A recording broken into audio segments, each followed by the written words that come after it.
The envelope was sitting on my kitchen counter when I got home from work. Thick cream paper, my brother's handwriting on the front, no stamp. Hand delivered.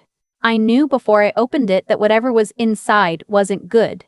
Because my brother hadn't been to my apartment in 2 years, and he didn't do anything without calculating what he'd get out of it first. Inside was a single sheet of paper. A printout from our father's accounting firm. A memo addressed to my brother, dated 3 weeks after our father's funeral, outlining the preliminary structure of the estate. My name appeared once, in a parenthetical, described as the adopted daughter status to be confirmed per biological documentation.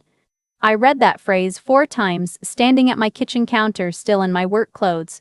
Then I folded the paper back into the envelope, put it in my desk drawer and made dinner. Pasta, nothing fancy. I ate it standing over the sink because I didn't trust myself to sit down yet. Let me start from a different place, because that moment only makes sense if you understand the one before it. My father, Leonard, died 14 months ago. Pancreatic cancer, 6 weeks from diagnosis to the end. He was 68 and had spent the last decade building a regional logistics company from 3 trucks and a leased warehouse into something that employed 41 people. He was methodical and private and not particularly warm in the way that word usually means, but he remembered things. He remembered that I hated the smell of fresh paint, that I'd wanted to be a marine biologist until I was 12, that I took my coffee with exactly 1 sugar and got annoyed when restaurants brought 2. That kind of attention was his version of love. I recognized it even when other people in our family didn't notice he was doing it. My brother Declan is 4 years older than me. He came into the family the same way I did. My parents fostered us both as young children and adopted us both before we turned 5. This is something Declan spent our entire childhood pretending to forget whenever it suited him. When he wanted to claim special authority, we were brothers and sisters, inseparable. Blood doesn't have to be literal. When he wanted to exclude me, I was the one who came later. The one Dad had only taken in because Mom pushed for it. The one who didn't really understand how the family worked. I grew up knowing I was loved by my father in that quiet, specific way he had. I also grew up knowing that Declan had decided I was a threat, and that my mother, Vera, found it easier to keep the peace with Declan than to correct him. She wasn't cruel. She was tired in a particular way that some women get tired, and she made choices accordingly. I moved to Cincinnati after graduate school. Environmental consulting. I spent my days writing reports about soil contamination and water table degradation and the long-term consequences of decisions that seemed convenient at the time. It's not a coincidence that I ended up in that work. I've always been drawn to figuring out what's been buried and what it's doing to everything around it. My father and I talked on the phone every Sunday. When he got sick, we talked more. In his last few weeks, when the conversations got shorter because he didn't have the energy for long ones, he said something that I stored away without fully understanding it yet. He said, "I've tried to make sure things are set up so that what's mine goes where I intend it." I told him not to talk like that. He said, "I'm not being morbid, Nessa. I'm being accurate. There's a difference. Nessa, that's me. Vanessa," but he always shortened it. The only person who did. After the funeral, which was a formal and somewhat stiff affair at a church my father rarely attended, Declan took over. He'd been involved in the company in a limited way for years, handling some vendor relationships, attending the occasional board meeting when Dad wanted a second set of eyes. He positioned himself immediately after the death as the operational heir apparent, sending emails to the staff, meeting with the CFO, inserting himself into the rhythm of things before the estate had even been formally filed. I watched this from Cincinnati. I didn't push back. Partly because I was grieving and partly because I didn't have a formal role in the company to defend.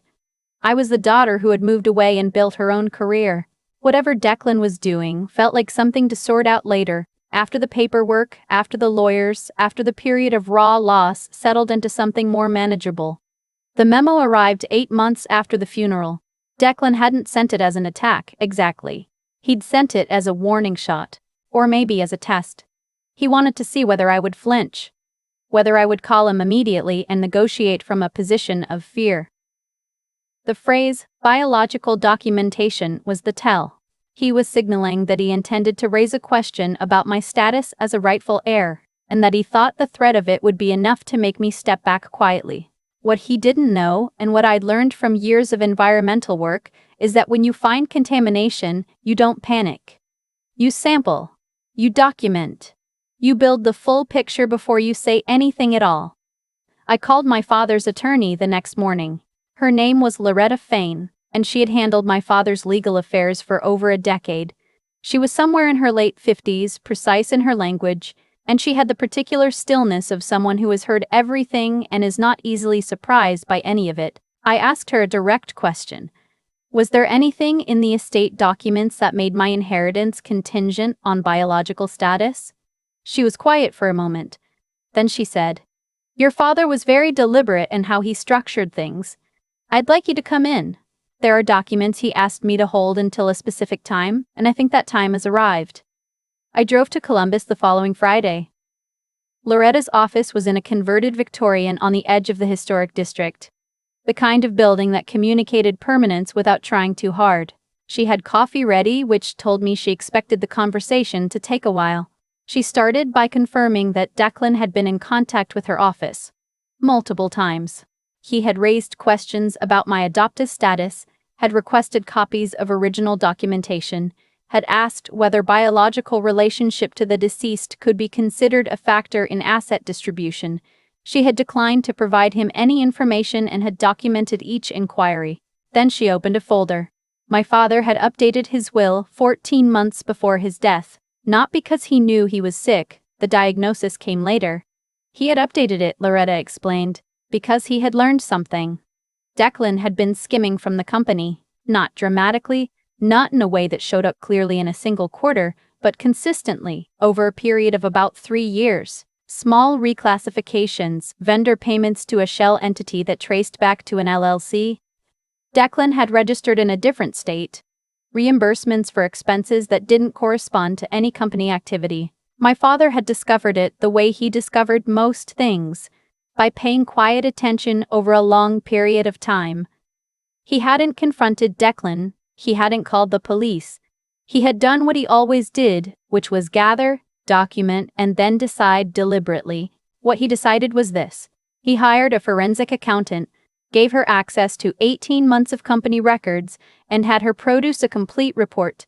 The report was thorough. It documented approximately $190,000 moved through accounts.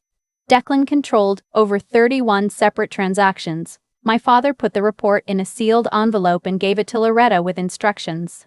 If Declan made any move to contest the will, challenge my standing as an heir, or interfere with the distribution of assets, the report was to be provided immediately to the company's board of directors and to me. If Declan accepted the terms of the will without challenge, the report would remain sealed for 5 years and then be destroyed. He had built a condition into the protection of his own son. If Declan behaved, the record disappeared. If he didn't, he handed Loretta the key to his own consequences. My father had written a letter to accompany the report. Loretta read it aloud. He wrote that he had not told Declan he knew, because he believed people deserved the chance to choose differently, without the pressure of being caught. He wrote that he had hoped, genuinely, that Declan would not pursue the path that the report suggested he was capable of. He wrote that he had updated the will not as punishment, but as accuracy. An accurate reflection of who had demonstrated the values he wanted the company to carry forward. He left me 60% of the estate, the company, the properties, the accounts. He left Declan 40% in liquid assets with a specific provision that excluded him from any ownership stake in the company itself. He left a second letter addressed to me directly. Loretta handed me the envelope and stepped out of the room. I sat in a Victorian office with a cooling cup of coffee and opened a letter from a man I missed with an exactness I hadn't expected grief could take. He wrote to me the way he talked to me, without softness but without distance either. He wrote that he had watched me my whole life make peace with not being chosen, and that he wanted to tell me directly that I had always been chosen, that he had simply been poor at saying so in ways I could hear. He wrote that he knew Declan would push because Declan had always pushed, and that he wanted me to be prepared rather than blindsided. He wrote that the company had been built on the principle that the right person for the work was the person who did the work, not the person who was loudest about wanting it. And then, at the bottom, In his controlled and slightly cramped handwriting, he wrote, "You figured out what was buried in other people's backyards for a living. I trusted you to know what to do with what I left you." I sat with that for a long time. Declan's attorney contacted Loretta 3 days after my visit, formally contesting the will on the grounds that I was not a biological child of the deceased and that my adoptive status had never been legally finalized under the specific provisions of the estate. Loretta sent the forensic report to the company's board of directors the same afternoon. She also sent it to me with a note that said simply, "Conditions met." I want to describe what happened next accurately because the temptation is to make it more dramatic than it was. There was no shouting. There was no confrontation in a room with the whole family present. It was quieter than that. And in some ways quieter is worse, because there's nowhere to put the feeling. The board convened an emergency meeting. I wasn't there. Loretta represented the estate's interests. The CFO, a woman named Bertrice who had worked for my father for 11 years and who I had met exactly twice at company events, had apparently already flagged some of the same inconsistencies. Declan had been moving. When the forensic report arrived, she said later that it confirmed what she'd been watching but couldn't yet prove. Declan was asked to step back from his operational role pending review. He did not take this quietly. He called me from a number I didn't recognize, which told me he assumed I blocked him, and he was right. He left a voicemail. His voice had the particular quality of someone who is furious but is trying to perform calm, and the performance kept slipping. He said I had manipulated our father. He said I had always been an outsider in the family and now I was proving it. He said what Dad had left me wasn't fair and that he intended to fight it. I listened to the voicemail once. I did not call back. His attorney withdrew the will contest within 10 days. The forensic report, once it existed in the formal record, changed the calculus entirely. Contesting the will meant discovery, which meant depositions, which meant every transaction in that report would be examined under oath. Declan's attorney, who apparently had not been fully informed of what his client had been doing, advised him strongly to accept the terms. The no contest provision my father had included converted the $190,000 in improper transfers into documented estate debt. Declan owed the estate. He had a repayment structure and a timeline, and the company's attorneys would enforce it. He still got his 40% in liquid assets. My father had not wanted to destroy him. He had wanted to stop him, and he had structured it so that stopping him didn't require anyone to do anything cruel. It just required Declan to keep walking in the direction he'd already chosen. My mother called me the week after the contest was withdrawn. She sounded the way she always sounded, slightly overwhelmed, slightly apologetic, orbiting the actual thing she wanted to say without landing on it. She told me she hadn't known about the skimming. I told her I believed her. She said she hoped the family could find a way through this. I told her I hoped so too, and that I needed some time before I'd know what that looked like. What I didn't tell her was that I'd already started talking to Bertrice about the company. I didn't know logistics. I knew environmental compliance and documentation and how to read what numbers were actually telling you under the surface of what they appear to say. Bertrice knew the operations. Between the two of us, we figured out a structure that worked. I moved back to Columbus. Not to my father's house, which I eventually sold. I found a place near the river with big windows and enough room for the kind of quiet I'd learned to need. The company is doing well, not because I transformed it, but because my father had built it solidly and it mostly needed someone to not break what was already there. I've added a compliance review process that's maybe more rigorous than a logistics company strictly needs, but it helps me sleep. There's a photograph on my desk. My father and me at my graduate school graduation. He's not smiling exactly. He rarely smiled in photographs, but he has his hand on my shoulder and he's looking directly at the camera with an expression that I've spent a lot of time trying to name. The closest I can get is settled, like someone who is exactly where they intended to be. I think about the phrase he used in the letter. The right person for the work is the person who does the work. He believed that. He built a company on it. He built a daughter on it too, in his way. The contest was filed and dismissed. The debt was reclassified. The company went on. And I'm still figuring out, month by month, What it means to inherit something that was always meant for you but that you didn't know you were holding until someone handed you the proof. My brother was wrong about one thing in particular. He said I'd always been an outsider. What he didn't understand, and what I think my father spent 30 years quietly understanding, is that the people who learn to function on the outside of things, who learn to read the room without being the center of it, who learn to document rather than perform, those are not the people who get excluded from what matters. Those are the people who notice what everyone else has stopped looking at. Have you ever had someone believe in you so specifically that it changed what you thought you were capable of? Not by telling you, but by simply building the world like it was already true? I've thought a lot about the word outsider since Declan used it against me. He meant it as a verdict. Something final and decided, like a door that had always been locked, and he was just now pointing at it so I'd stop pretending otherwise. What he didn't understand, what I think people like Declan rarely understand, is that being kept on the outside of something for long enough teaches you to see it whole. You learn the shape of a thing when you're not standing in the middle of it. My father knew that about me before I did. Leonard was not a man who said things plainly, but he built his life around a principle that I only fully understood when Loretta read his letter out loud in that quiet Victorian office. He believed that character was what you did when nothing was watching and nothing was guaranteed. He watched Declan take, he watched me work, and he didn't intervene dramatically in either direction. He just kept paying attention and recorded what was true. That's the part that stays with me. He didn't rescue me. He didn't call Declan out at the dinner table or defend me in arguments I didn't know were happening. He trusted me to keep being who I was, and he trusted the record to speak eventually. There's something in that I'm still learning to sit with. The idea that the most powerful thing a person can do sometimes isn't to act, but to document accurately and wait. Declan made his choices over years, not one dramatic bad decision, but 31 small ones, each of which probably felt manageable in the moment. Each of which probably came with a rationalization that sounded reasonable at the time. That's how erosion works. You don't notice it until the ground shifts. He built his own consequence one transaction at a time, and by the time the sealed envelope opened, there was nothing left to argue with. The record existed.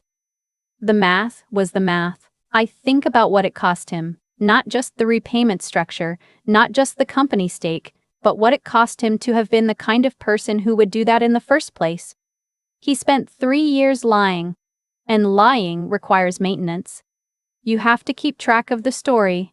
You have to manage the people around it. You have to stay alert to what might expose you. That is an exhausting way to move through the world, and it tends to make people brittle in ways that eventually crack. I'm not interested in gloating over where Declan landed, but I am interested in the mechanic of it. Actions accumulate. The choices you make about who you are when it's inconvenient to be decent, those don't disappear. They compound quietly until there's enough of them to constitute a record. And records, as my father understood better than anyone, have a way of surfacing. What I carry from all of this isn't bitterness, and it isn't triumph. It's something closer to clarity. I know now that my father saw me, not the version Declan narrated, not the charity case or the outsider or the one who didn't really belong. He saw what I actually was and treated it as worth protecting. That kind of being known is rare. Most of us spend years trying to prove ourselves to people who've already decided the verdict. My father had already written the letter. He was just waiting for the right moment to hand it to me. I moved back to Columbus. I run a logistics company with a compliance process that is probably excessive for a business this size. I sleep well. What I know now is that integrity is not rewarded immediately, and sometimes it isn't witnessed at all while it's happening. But it accumulates the same way everything else does. And occasionally, in a quiet office with cooling coffee, someone opens an envelope and reads it back to you.